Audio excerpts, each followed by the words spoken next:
Welcome to the Relational Recovery Podcast. I'm your host, Wes Thompson, joined by my co-host, Austin Hill. Today we're talking about courage, so we hope it's helpful. Thanks for listening. Good morning, Austin. Good morning, Wes. How are you? I'm good. How are you, man? Not bad.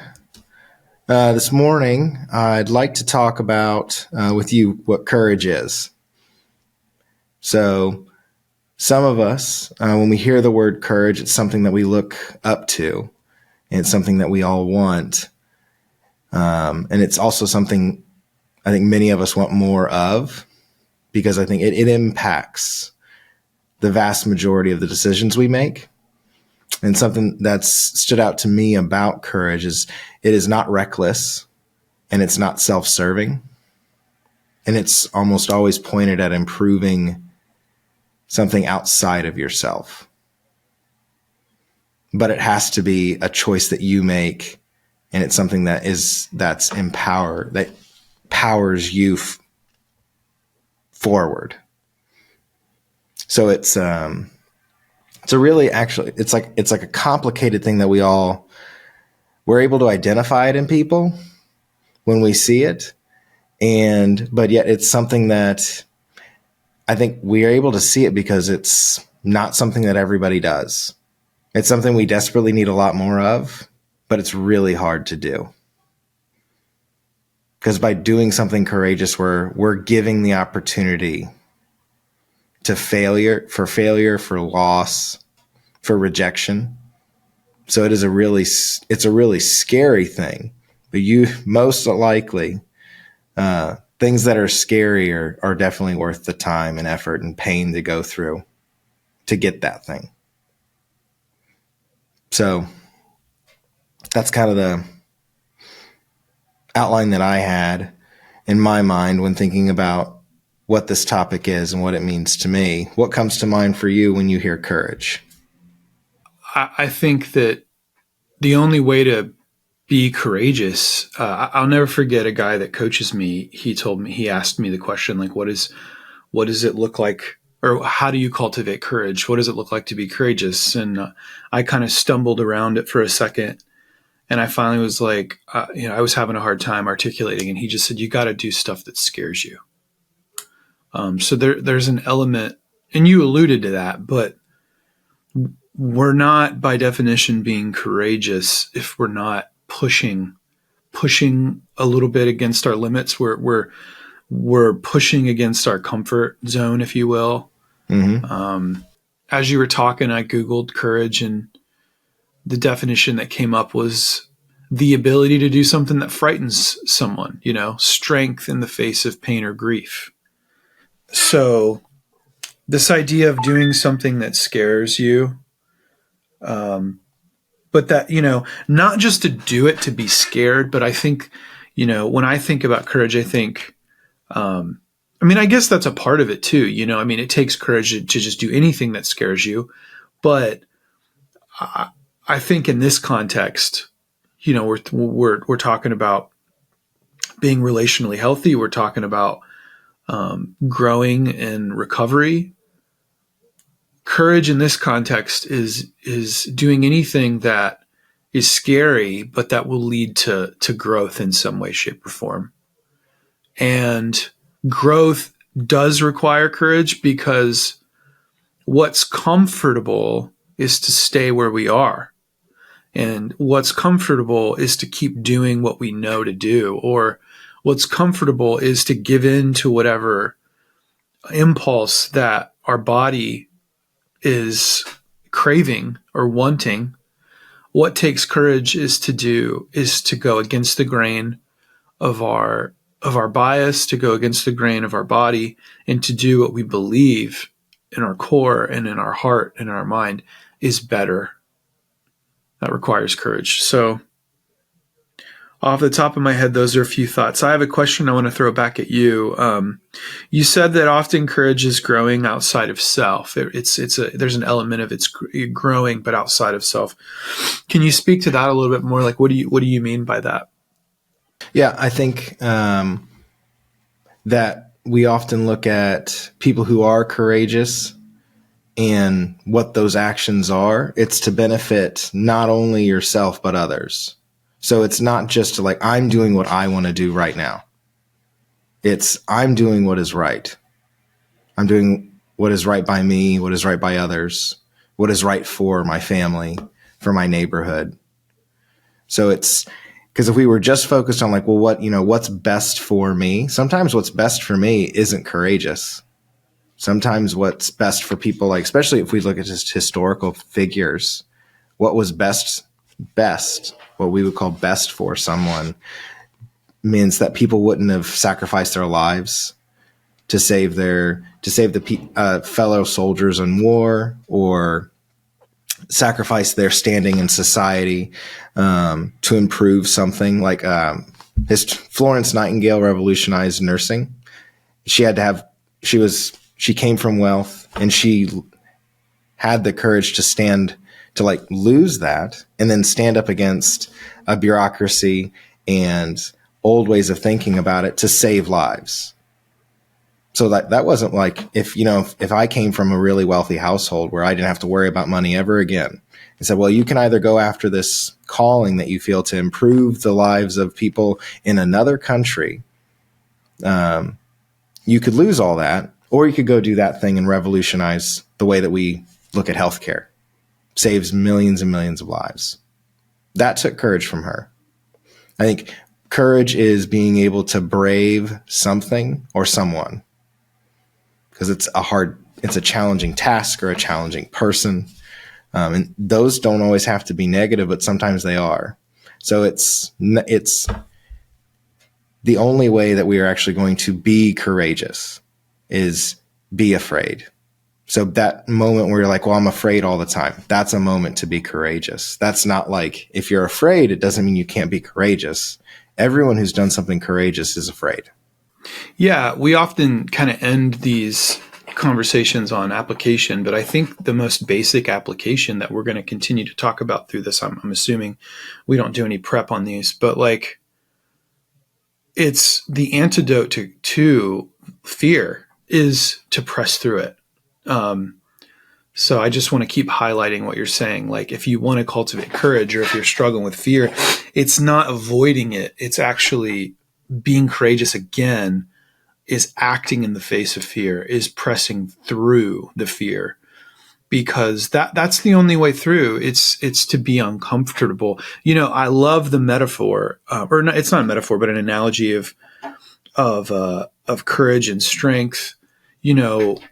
I was reading a while back in the Built to Lead book about athletes. Chet was writing about how elite athletes, I think of, like, I watch the NBA a lot. So I just watched a great Cavs game last night. And when I think about NBA players, I was thinking about them when I was reading this. And he just said, like, they only train with people that are as good or better than them.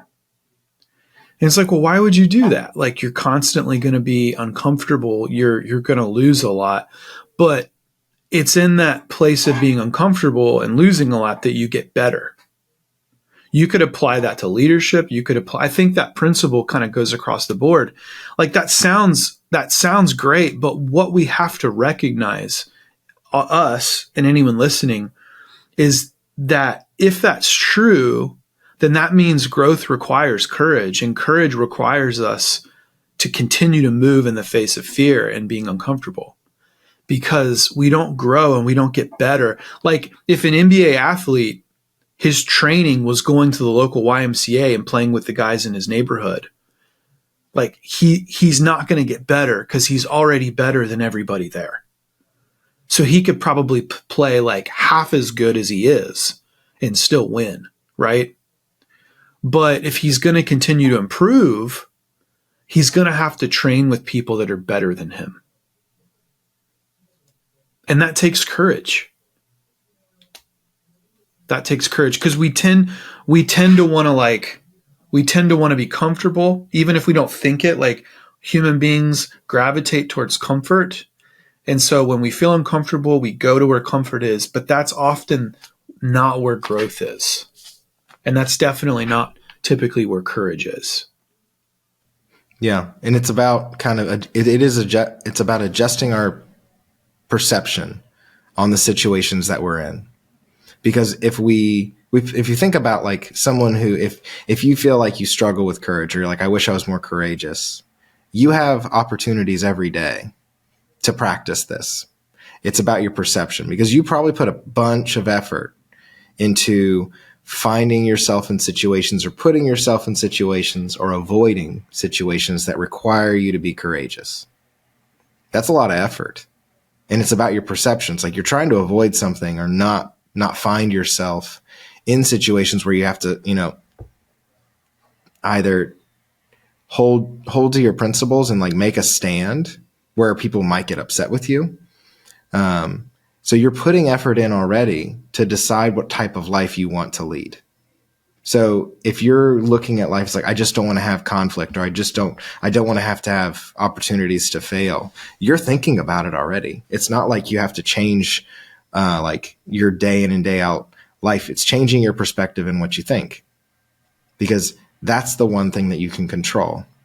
So it sounds really like silly, but you can move through being afraid to just having fear with logic. It's just like, what is actually going to happen? Preparing yourself for those things. If you think about the things that you're most afraid of, the moments or encounters that you're most afraid of, an actionable thing to do is to play it through your mind logically. Not just like, well, this will happen and that'll happen, and catastrophizing. It's like, what's going to happen? If the worst thing happens, what would you do? Like, go through those scenarios, writing those things out. And then you have a response for what the worst thing would happen would be. Like, realistically, like going to work and be like, well, I could die at work. That's not realistic, man. Like, maybe, but like, what are the conflicts that you're afraid of? What are the conversations that you're afraid of? What are the, situations you're afraid you're going to be put into? Think through those. Write them down. Like, identify, like, how would I want to respond? How would the best version of myself respond to this? Or how would someone who I respect and admire, how would they respond to it? And what are those values and, reactions? Why do I value those? It's the virtues behind choosing to be courageous is what motivates us. It's not like, well, I'm going to be courageous just because being it looks better. Like, why do we want to do that? Because courage and being courageous is often, it's this like this under the surface need or desire to be of service to someone else, to improve others, but also to improve yourself. So being courageous is a very complicated, difficult thing, but it's something that we can practice every day, all the time. It's just changing our perspective at the beginning of those situations where we can say like, I'm afraid all the time. And instead of being like, gosh, I hate being afraid, it's like, I'm afraid all the time. So I have moments of truth where I can choose to act courageous or not. And then when I don't, learn from it and keep improving. Because it's not like these moments aren't going away. Like, you either get, like, that's the thing. We have a choice every day to be courageous or not. That's never going to change. And you get used to what you do all the time. So you might as well practice being courageous today. Because, the best time, like, it's a very challenging thing. But the best time to address a hard challenge was a long time ago. The second best time is now. So don't get all upset about, these are all the things in my past and I have these habits. Just start now. The thing I would end is, you said growing, courage is growing outside of yourself. It's benefiting yourself and others. I think it's true. I think that one way to interpret that, though, is that we want to make sure that, I think depending on the personality of who's listening, someone could interpret that as, well, if someone else is happy, or if someone else is okay, or if someone else is like comfortable, then I just need to have the courage to like not push or say anything. And I think oftentimes what courage does look like is being strong enough to stand up and say the hard thing, even if you know that even if you know that other people around you aren't going to like it. So it might look like you're not serving people around you, but oftentimes, right, if we say a hard thing because we believe it's going to be good for someone, or it's going to lead to their growth, or ultimately, if it's like a moral issue, or if it's a leadership issue or whatever, like somebody's not saying thing, or somebody's allowing for subpar behavior. I don't know. There's a million examples we could think of, but like it takes courage to speak up in those moments. Where otherwise it would just be easy to be like, you know what, everyone's okay. Why don't I just serve them? We can justify it. I'll just serve them by not saying anything. Oh yeah, that's poof. Yeah, because I don't want to be a snitch, or I want to be a good friend, and so we can justify like, I'll do what I believe is true and good, but I won't necessarily impose myself on them. And I think sometimes we can believe that we're being noble and courageous by doing that. Yeah. So, oh man. So that just reminded me of one of my favorite people in history, Dietrich Bonhoeffer. He was a young pastor in pre-Nazi Germany. So he's a young Christian, and he escaped right when Hitler came to power to America. When I can't remember if he was in his I think it was his mid-early 20s. And so he's this German Christian, escaped German like Nazis. And as soon as he landed in America, it just ate at him, because he was saying like, I am safe and I could remain silent, but he's letting go the opportunity to have a voice and to speak truth. He's like, I have no part in rebuilding a Christianity in Germany if I don't go back and say something to the Germany that I love. And he's like put in this impossible situation where he's I either do everything I can so that my country loses this war so I can rebuild Christian faith in it, or I do nothing and then my nation destroys the world. So which one do I choose?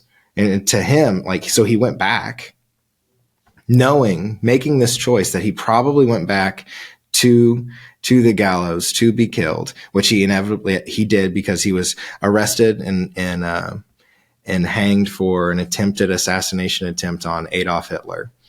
And this was a guy who did tons of writing about what it meant to be in Christian community, because he saw that there was, in silence is weakness. In silence against great evil isn't a good choice. So like when we say like that came to mind when you were saying, it's like, well, I should just, everyone seems a little happy. It'd be easier if I didn't say anything. Yeah, it would be easier, but it wouldn't be right. And another layer of intensity in that story is that the German church had already compromised their faith. The Christian church, the Lutheran Church of Germany, had compromised their faith to accommodate Nazism, because under a lot of pressure, but they had accommodated Nazism and not pressed against. And so not only was Bonhoeffer going back to an unsafe environment to go against a regime that was openly killing dissenters, but the Church of Germany was also so he could say, well, I don't want to rock the boat. I'm going to be courageous by just doing what I believe is right here in America and not necessarily pressing against them. But to your point, yeah, he went into a very dire situation, and ultimately, gave up his life as a result. Yeah. Yeah. There's, it's because being courageous it's more than just like, I'm going to look for opportunities to rock the boat. I'm looking for opportunities to do what's just in a situation. And depending on where you are in that situation, that means like, so for you and I, Wes, the just thing to do if I am not doing what I should be doing is for you to point that out to me in our relationship, and vice versa. Yeah, both ways. Yeah, absolutely. That means that we are often on the opposite, on the wrong side of justice in situations, not big or small, but often they're in small things.